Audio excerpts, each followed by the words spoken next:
Hello friends, આજે આપણે બનાવશું લીલા ચણાની દાળ. ચણા આપણે ફોલી લીધા છે. એક ખાંડની લઈ એ ચણાને અંદર નાખીને ખાંડી લેવાના. ચણા ખણાઈ ગયા બાદ એ ચણાને આપણે એક થાળીમાં કાઢી લઈશું. થાળીમાં કાઢ્યા બાદ આપણે દાળ વઘારવા માટે મસાલો તૈયાર કરીશું. એમાં આપણે લઈશું લસણના લીલા પાંદડા, લાલ મરચું, લીલું મરચું, મીઠું, ધાણા જીરું અને મરી. એ મસાલાને ખાંડીમાં લઈ ખાંડી લેવાના. ખાંડ્યા બાદ એ મસાલાને થોડીવાર પીસીશું. પછી એને એક થાળી કે વાટકીમાં કાઢી લેવું.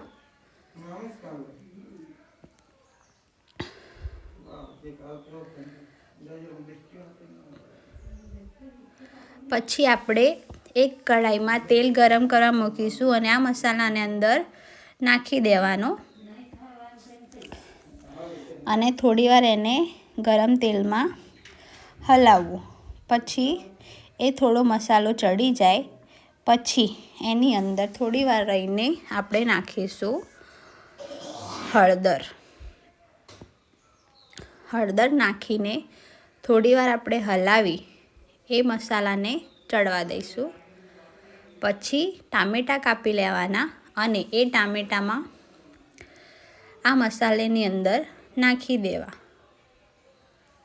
પછી એને આપણે ફરી હલાવીશું.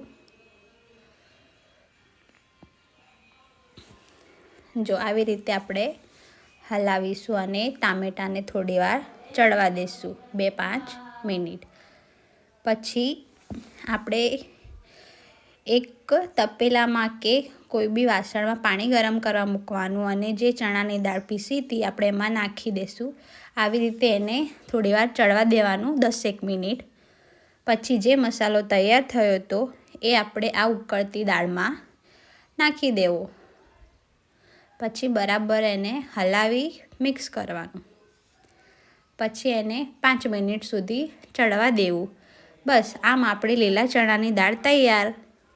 ચાલો ખાવા.